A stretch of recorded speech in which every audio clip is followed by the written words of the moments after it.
আমরা আমাদের অজান্তেই অনেক সময় সন্তানের সামনে এমন কিছু আচরণ করে বসি যা সন্তানের উপর ব্যাপক প্রভাব ফেলে, বিশেষ করে সন্তানের মানসিক স্বাস্থ্য বিকাশে। যদি একটু হাজব্যান্ড ওয়াইফের দাম্পত্য জীবনের দিকে আমরা খেয়াল করি তাহলে বিষয়টা আরেকটু স্পষ্ট হবে। একজন হাজব্যান্ড ওয়াইফের পারস্পরিক বোঝাপড়া যখন সহানুভূতিশীল হয় এবং ভালোবাসাপূর্ণ হয়, তখন সেই সম্পর্কটা একটা স্বাস্থ্যকর সুন্দর সম্পর্ক হয়ে দাঁড়ায়। কিন্তু এর মানে এই নয় যে সেই সম্পর্কে কখনো মতবিরোধ কিংবা ঝগড়া হয় না।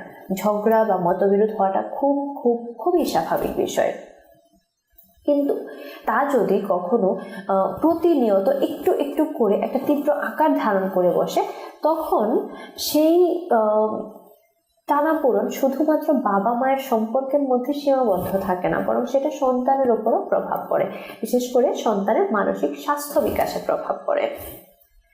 আমরা খেয়াল করি যে সন্তানের ডেভেলপমেন্টাল স্টেজে সে স্বাভাবিকভাবে পরিপার্শ্ব থেকেই দেখে শিখে, এবং পরিবার ঠিক সেই সময় তার প্রথম শিক্ষা প্রতিষ্ঠান কিংবা শিক্ষা কেন্দ্র হিসেবে কাজ করে।